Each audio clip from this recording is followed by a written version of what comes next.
Hello. Dito kami sa isang unit namin. Alam mo na sa France. May ginawa ako dito. Yung fridge nila. Sinecheck sa akin saka yung mga ilaw. Tinip ko. Okay naman. Kasi France yung ano natin. Just like that. Ang ganda ng sakyan. Kaya ito gusto ko sunod na bilhin yun. Ganda yun. Mr. Bean. Ayun yung ano ko, yung tao ko. Ayun yung sasakyan ko ngayon, gumagana na. Ayos na.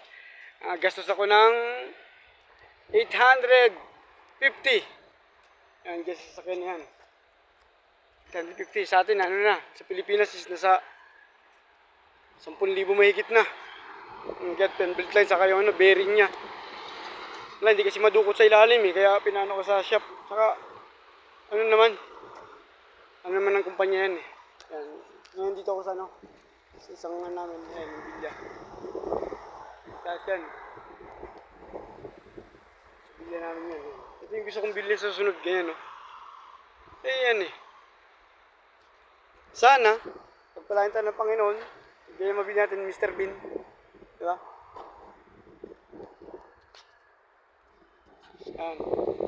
Yan, magbiyahe naman kami. Punta kami sa opisina na. Tapos kapagpahinga na. Alas 2 na pahinga na. Yung pamangkin ko na susundo dun sa mga tao sa kabilang site.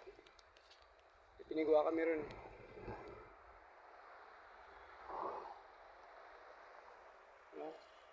Tapos kabago-bago na kailang paggawa na yan. Yung nakaraan, yung sa sa clutch. Timing clutch niya. 1,200. Ngayon naman yung sa fan belt niya, sa bearing. 650. Ubus ang sahod natin dito. Dahil tanghal tapat Tatapon ng dito. Basura. Diba?